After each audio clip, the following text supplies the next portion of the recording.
Beyler Evun qardaşı oğlanlarının biznesi.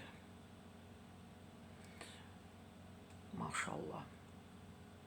Dırnaq arası deyirəm, maşallahı.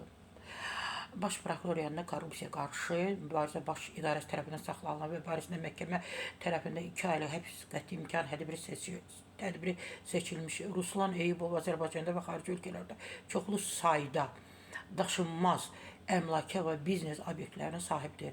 Pravda.az politikaya.az-a istinadən xəbər verir. Prezidentin şəxsi mühafizə xidmətinin keçmiş rəhbəri Uçbəylər Əyyubovun qardaşı oğludur və uzun illər ərzində böyük sərvət toplaya bilib.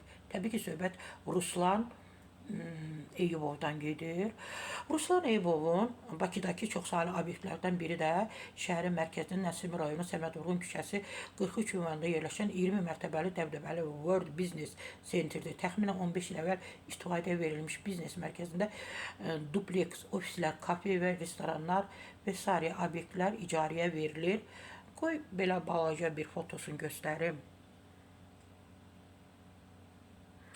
Bunlar nə ediblər? Demək olar Bakının yarısı bu Əyyubovların əlində olub da. Mənbələr bildirir ki, Ruslan Eyyubovun adı çəkilən mərkəzdə dəbdəbəli ofis olub. Ha belə onun qardaşı Dəniz Nəqliyyat və Enerji Resursları Baş Kömürlük İdarəsinin keçmiş rəisi Kömürlük Xidmət General Mayuru Həsən Eyyubov da tez-tez World Business Center'a baş çəkib. Onun da bu biznesdə payı olduğu qeyd olunur. Və siqaret qaçaqmalçılığında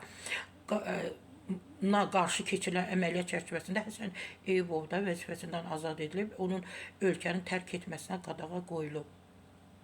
Bu yaxşı bir haldır ki, dövlət başçısı insanlara inanmalıdır da, inanıb, etimad göstərib. Beylər Eyyubova illərdir təbii ki, prezidentin daima yanında olub, onu qoruyub, belə dövlət başçısından ona güvənib. Amma sonra da məlum olub ki, insanlara heç güvənmək lazım deyil. Beylər Əyyubov orada əyləşib, xəyanətdir də. Buna necə ad vermək olar ki?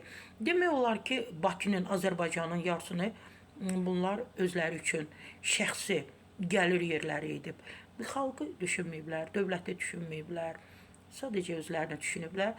Demək olar ki, elə siyahılara baxıram, şəhərin 60-70% hələ ki bunlarındır. Gələcəkdə də siyahılar tərtib olunacaq. Onda da təbii ki, digər, nə bilim, yaşayış binalarıdır, ofislərdir, nə bilim, sentrlərdir.